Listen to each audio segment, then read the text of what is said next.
సుమన్ టీవీలో మీ business promotions కోసం ఈ కింది నెంబర్ను సంప్రదించగలరు.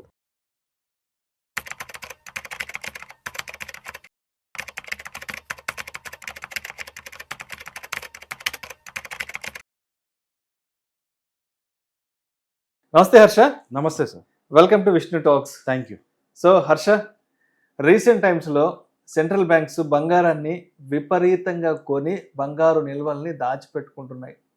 మొన్నటి వరకు మనం చైనా గురించి మాట్లాడుకున్నాం. చైనా విపరీతంగా బంగారాన్ని కొని గోల్డ్ రిజర్వ్ అని పెట్టుకుంటుందంటూ కూడా. సో వరల్డ్ గోల్డ్ కౌన్సిల్ ఏం చెప్పిందంటే ఈ సంవత్సరం జనవరి నుంచి మొన్న సెప్టెంబర్ అక్టోబర్ వరకు దాదాపు అన్ని సెంట్రల్ బ్యాంక్స్ కలిపి 200 టన్నుల బంగారాన్ని కొనిపెట్టుకున్నాయంట. సో వాటిలో అత్యధికంగా నేషనల్ బ్యాంక్ ఆఫ్ పోలాండ్ 67 టన్నుల బంగారాన్ని కొని సొంతం చేసుకుందంట. అదేవిధంగా నేషనల్ బ్యాంక్ ఆఫ్ కజకిస్తాన్ 40 టన్నుల బంగారాన్ని కొని భద్రపరుచుకున్నారంట. And Azerbaijan State Oil Fund of Azerbaijan 38 టన్నుల బంగారాన్ని కొనుక్కున్నాయి. ఇవేగాక ఇంకా కూడా Bank of Brazil, Bank of Kazakhstan, Bank of Guatemala ఇవన్నీ కూడా పెద్ద ఎత్తున కొనిపెట్టుకున్నాయి. సో మొత్తంగా ఈ ఒక్క సంవత్సరం ఒక 10 to 11 మంత్స్కి సంబంధించి 200 టన్నుల బంగారాన్ని కొనిపెట్టుకున్నాయంటూ కూడా వరల్డ్ గోల్డ్ కౌన్సిల్ ఒక రిపోర్ట్ కూడా ఇవ్వడం జరిగింది.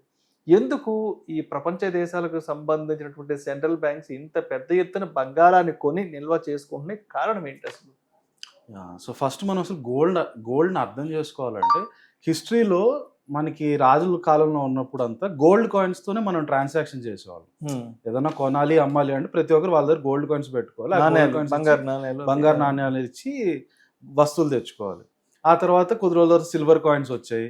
తుగ్లక్ పాలనలో కాపర్ కాయిన్స్, ఇలా రకరకాల మంది ఇలాంటి కాయిన్స్ యూజ్ చేసేవాళ్ళు. కాకపోతే గోల్డ్ అనేది మంచి స్టాండర్డ్ కాయిన్గా యూజ్ చేసేవాళ్ళు. ఇప్పుడు రెండో ప్రపంచ యుద్ధం జరిగిన తర్వాత ప్రపంచ దేశాలన్నీ కూర్చొని బ్రెటన్ వుడ్స్ అగ్రిమెంట్ అని ఒక అగ్రిమెంట్ చేసుకున్నారు. ఆ అగ్రిమెంట్లో చాలా ఉన్నాయి. దాంట్లో ఒక్క విషయం ఏంటంటే ఒక దేశం ఇంకో దేశంతో లావాదేవీలు ఉంటాయి కదా, ఎక్స్పోర్ట్స్ ఇంపోర్ట్స్ ఉంటాయి. మనం చైనా దగ్గర నుంచి కొన్ని ఇంపోర్ట్స్ చేసుకుంటాం, కొన్ని ఎక్స్పోర్ట్ చేసుకుంటాం. అమెరికాకి ఇంకేవో ఎక్స్పోర్ట్స్ చేస్తాం. అలా ఇంపోర్ట్స్ ఎక్స్పోర్ట్స్ చేసినప్పుడు నేను ఏ కరెన్సీలో కొనాలి? ఇప్పుడు నేను చైనా దగ్గర కొంటున్నాను, వాళ్ళకి నా రూపీస్ ఇస్తే వాళ్ళకి అవసరం ఉంది నా రూపీస్తో, మన మొహం మీద కొడతారు, రైట్? సో అప్పుడు నేను చైనా డబ్బులతోనే కొనాలా? మరి ఓకే, చైనా వాళ్ళు చైనా డబ్బులతో కొంటే మరి శ్రీలంక వాళ్ళతో రేపు ఏదన్నా చేస్తే శ్రీలంక వాళ్ళతో ఏ కరెన్సీతో చేయాలి? ఈ ప్రాబ్లమ్స్ అన్నీ వస్తాయి కనుక ప్రపంచ దేశాలు అన్నీ కలిసి మనం గ్రో అవ్వాలంటే అప్పుడు మనకి ఇలా కాకుండా ఒక సింగిల్ కరెన్సీలోనే మనం అందరం ట్రాన్సాక్షన్ చేసుకోవడం బెటర్ అన్న దానికి వచ్చి అప్పుడు ఎవరి కరెన్సీ అని అంటే అప్పుడు రెండో ప్రపంచ యుద్ధం తర్వాత అమెరికా కొంచెం స్ట్రాంగ్ అవుతున్న టైంలో అమెరికా వాళ్ళు ఇప్పటి నుంచి మా డాలర్ని వాడుకోండి, అందరూ మేము డాలర్లు మీకు ఎంత కావాలంటే అంత ఇస్తాం, అన్ని దేశాలు US డాలర్స్లోనే ట్రాన్సాక్ట్ చేసుకోండి, రైట్? సో ఈరోజు చైనా నుంచి ఏదైనా కొన్నా డాలర్స్లో సెటిల్ చేస్తాం. అలాగే శ్రీలంక నుంచి ఏదో కొంటే డాలర్స్లోనే ఇస్తాం వెనక్కి, కరెక్ట్? ఏ దేశంతో కొన్నా కూడా అమెరికన్ డాలర్స్తో ఇస్తాం. దానివల్ల అమెరికాకు చాలా అడ్వాంటేజ్ ఉంటుంది. ఏంటి? ప్రపంచంలో అగ్రస్థాయిలో నేను ఉన్నాను అని చూపించుకోవడానికి అదొక విజిబిలిటీ బాగా. Exactly, right? అది కూడా ఒక మంచి స్ట్రాంగ్ పాయింట్. అన్ని దేశాలు నా కరెన్సీని వాడతారు అని. అలా అప్పుడు అమెరికా సరే మనం అంతా వాడతాము, మరి మీ కరెన్సీకి విలువ ఎక్కడి నుంచి వస్తుంది?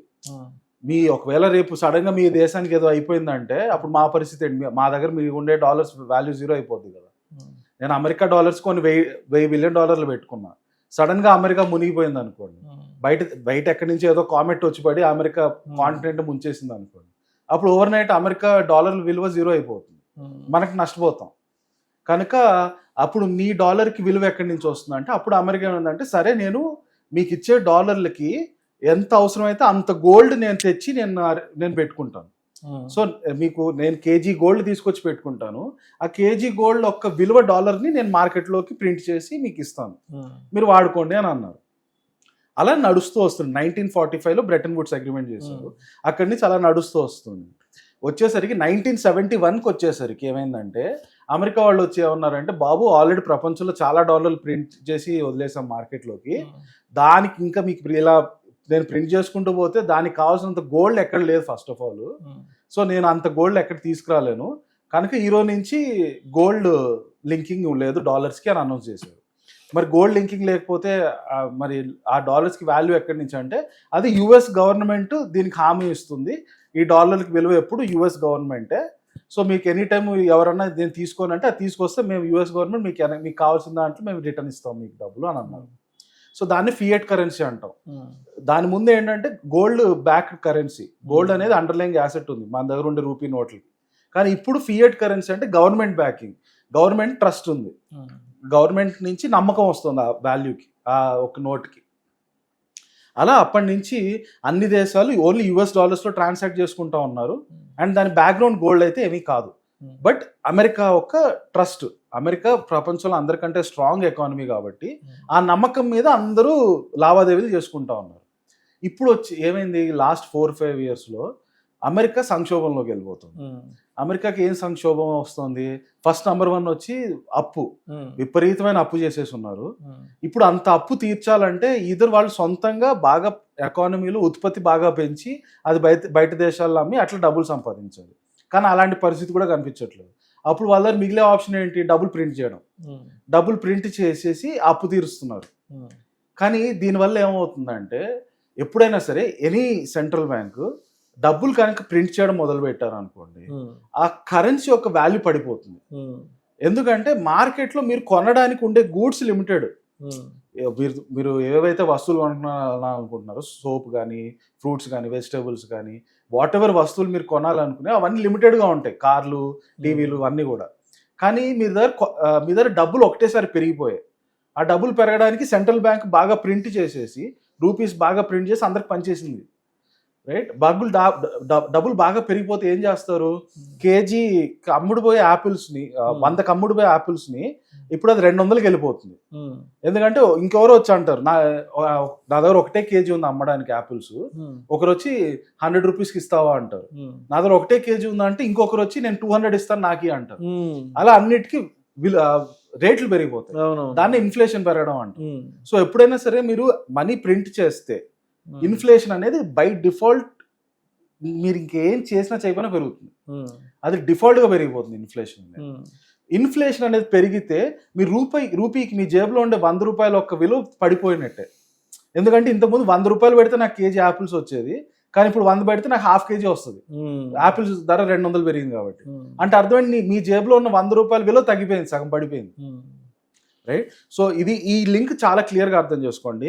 సెంట్రల్ బ్యాంక్ కనుక డబ్బులు ప్రింట్ చేస్తే దానివల్ల ఇన్ఫ్లేషన్ పెరిగి మీ జేబులో ఉండే డబ్బులు విలువ ఒకటి పడిపోతుంది.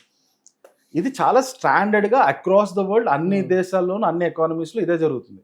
ఒకప్పుడు మీరు చూసారంటే వెనజువేలా చాలా పెద్ద సంక్షోభంలోకి వెళ్ళిపోయింది, వాళ్ళకి తిండి లేకుండా పోయింది. దానికి కారణం ఏంటంటే వాళ్ళు సెంట్రల్ బ్యాంక్ ఇష్టం వచ్చినట్టు డబ్బులు ప్రింట్ చేసేసి జనాలకు వదిలేశారు. అంటే అప్పులు తీర్చాలి కాబట్టి అప్పులు తీర్చడానికి డబ్బులు ప్రింట్ చేసి ఇచ్చేస్తారు, అదంతా మార్కెట్ లోకి వచ్చేస్తారు. అందుకని ఇన్ఫ్లేషన్ విపరీతంగా వెళ్తే మీరు చూసారంటే వాళ్ళ కరెన్సీలు బొట్టల్లో తీసుకొచ్చి రోడ్ల మీద పారబోస్తారు జనాలు. ఎందుకంటే వాళ్ళ జేబులో ఉండి విలువ కాగిత నోటుకి విలువ పోయింది. అలా మొత్తం డబ్బులన్నీ రోడ్ల మీద పారబోసేస్తారు. సో ఎక్కడైనా సరే మనీ ప్రింట్ చేస్తే ఇది ప్రాబ్లం. అమెరికా వాళ్ళకి కోవిడ్ అప్పుడు వాళ్ళు విపరీతంగా ప్రింట్ చేశారు. కోవిడ్ అప్పుడు కొంత డబ్బులు ప్రింట్ చేయాల్సిన అవసరం ఉండింది. ఎందుకంటే చాలా మంది ఇబ్బందులు పడుతున్నారు, వాళ్ళందరికీ కొంచెం గవర్నమెంట్ సహకారం అందించాలి కాబట్టి దానికోసం అని ఒక $1 trillion ప్రింట్ చేసి వాళ్ళకి ఇచ్చుంటే సరిపోయి ఉండేది. కానీ వాళ్ళు ఏం చేశారు, $2 trillion దాకా ప్రింట్ చేసి అవసరానికి మించి. ఎందుకు ఈ అవసరానికి మించి? దీనికి కూడా రీజన్ ఉంది. ఏంటంటే ఫస్ట్ $1 trillion ట్రంప్ ప్రింట్ చేశాడు. ట్రంప్ ప్రింట్ చేసి మార్కెట్ లో పంచాడు, తీసుకోండి మీకు అవసరం ఉంది.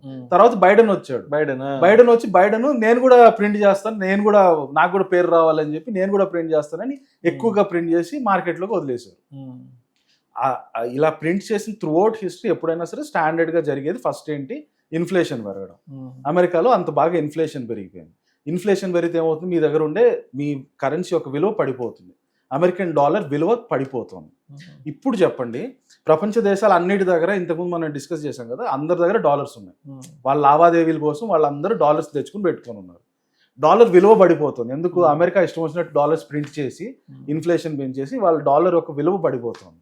అప్పుడు ఈ దేశాలన్నీ ఏం చేస్తాయి, వాళ్ళ దగ్గర ఉండే డాలర్స్ అని అట్లే ఉంటే దాని విలువ రోజు రోజుకి పడిపోతుంది. మన దగ్గర గవర్నమెంట్ ఆర్బీఐ దగ్గర $600 బిలియన్ US డాలర్స్ ఉంది, కానీ అమెరికా వాళ్ళు ఇష్టం వచ్చినట్టు ఇన్ఫ్లేషన్లో వచ్చేసి వాళ్ళు డాలర్ పడిపోతుంటే అప్పుడు ఏమవుతుంది, ఈ డాలర్స్ ఒక వాల్యూ పడిపోతుంది. రైట్. అందుకని ఏం చేస్తారు, లాస్ట్ 2-3 yearsలో ఏం చేస్తున్నారంటే వీళ్ళందరూ ఈ డాలర్స్ని గోల్డ్ కొనడం మొదలు పెట్టారు. ఎందుకంటే గోల్డ్ విలువ వీటికి సంబంధించింది కాదు. అమెరికా వాళ్ళు ఎక్కువ డబ్బులు ప్రింట్ చేసినా తక్కువ చేసినా గోల్డ్ విలువ అయితే గోల్డ్కి ఇంకా ఉంటుంది కనుక ఈ సెంట్రల్ బ్యాంక్స్, మీరు ఇందాక చెప్పిన సెంట్రల్ బ్యాంక్స్ అన్ని కూడా వాళ్ళ దగ్గర ఉండే డాలర్స్ అన్నిటిని గోల్డ్లోకి షిఫ్ట్ చేయడం మొదలు పెట్టారు. సో మరి ఇండియా పరిస్థితి ఎలా ఉంది? అండ్ దీపావళికి ముందు వరకు కూడా విపరీతమైన ర్యాలీ చూసాం. దీపావళి తర్వాత ఆల్మోస్ట్ గోల్డ్ ఒక 10-12% డ్రాప్ అయింది. వెండి విషయానికి వస్తే ఒక 15-18% డ్రాప్ అయింది. సో ఇంకా అంటే ఇక్కడి నుంచి what next with the gold and silver prices అసలు? సో గోల్డ్ సిల్వర్లో కూడా ఎప్పుడు మీకు ర్యాపిడ్ అప్స్ అండ్ డౌన్స్ ఉండవు, ఎస్పెషల్లీ విత్ గోల్డ్. సిల్వర్లో కొంత ఉంటుంది, బట్ గోల్డ్ అయితే అస్సలు ర్యాపిడ్ అప్ అండ్ డౌన్స్ ఉండదు. అలాంటిది లాస్ట్ 2 yearsలో ర్యాపిడ్ అప్ ఉండింది. ర్యాపిడ్ గా పెరగడానికి ఒకటి వచ్చి ఇప్పుడు మనం డిస్కస్ చేసిన రీజన్, సెంట్రల్ బ్యాంక్స్ వాళ్ళ దగ్గర ఉండే డాలర్స్ తగ్గించుకొని అంత గోల్డ్లోకి వెళ్ళాలని అనుకుంటున్నాం. రైట్, ఈ ప్రాసెస్లో వీళ్ళందరూ చాలా విపరీతంగా లాస్ట్ 2 yearsలో, ఎస్పెషల్లీ మీరు చూసారంటే చైనా అందరికంటే ఎక్కువ కొనింది గోల్డ్. వీళ్ళందరూ ఇంత విపరీతంగా కొనడం వల్ల గోల్డ్ అంత ఫాస్ట్గా పెరిగింది. అంత ఫాస్ట్గా పెరిగినప్పుడు కొంత కరెక్షన్ అవడం అనేది చాలా న్యాచురల్గా జరిగేది. ఎప్పుడైనా సరే గ్రాఫ్ మీకు అప్ అయ్యి బాగా అప్ అయ్యి కొంచెం డౌన్ అయ్యి ఆ తర్వాత మళ్ళీ నెక్స్ట్ లెగ్ అప్ వెళ్తుంది. డైరెక్ట్గా పెరుగుతూ ఒకటే యాంగిల్లో వెళ్తూ ఉండదు. సో దాంట్లో ఒక చిన్న కరెక్షన్ ఫేజ్ రీసెంట్గా జరిగింది పోస్ట్ దివాళీ. అండ్ ఆల్సో మనకి ఇండియాలో దివాళీకి బాగా ఎమోషనల్ వాల్యూ ఎక్కువ ఉండడం, గోల్డ్ దివాళీ అప్పుడు గోల్డ్ కొనాలనుకోవడం, అందుకని దివాళీ అప్పటికి అందరూ చాలా విపరీతంగా గోల్డ్ కొన్నారు. దివాళీ ఎప్పుడైతే అయిపోయిందో నెక్స్ట్ డేకి ఆ డిమాండ్ ఒక్కసారిగా మాయమైపోయింది కనుక ప్రైజెస్ కొంచెం తగ్గడం మొదలు పెట్టింది. But around $4,000 gold international market price per around $4,000 is a very strong support అండి. ఒకప్పుడు ఆల్మోస్ట్ $2,000 దగ్గర ఉండేది, లాస్ట్ 2 yearsలోనే మొత్తం డబుల్ అయిపోయింది. బట్ ఇప్పుడు కొత్తగా $4,000 బేస్ అయిపోయింది. $4,000 నుంచి నెక్స్ట్ $5,000 1 yearలో వెళ్ళడానికే ఛాన్సెస్ ఎక్కువ ఉన్నాయి గోల్డ్కి. At the same time silver మీరు చూస్తే సిల్వర్ కొంచెం ఇండస్ట్రియల్ యూజ్ ఎక్కువ ఉండడం వల్ల దానికి కొంచెం డిమాండ్ పెరుగుతోంది. సో సిల్వర్ గోల్డ్ ఈ రెండు కూడా పెరగడానికి స్కోప్ ఉంది.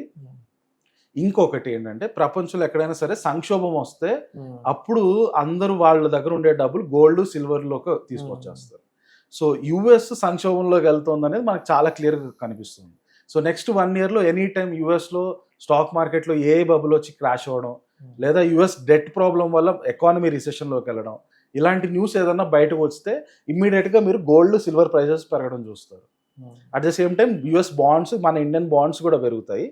బట్ ప్రస్తుతం మెటల్స్ గురించి మాట్లాడుకుంటున్నాం కాబట్టి గోల్డ్ అండ్ సిల్వర్ డెఫినెట్గా యుఎస్లో ఎటువంటి క్రైసిస్ వచ్చినా ఈ ప్రైజెస్ మాత్రం ర్యాలీ అవ్వడానికి 100% scope. Thank you so much Harsha. Thank you.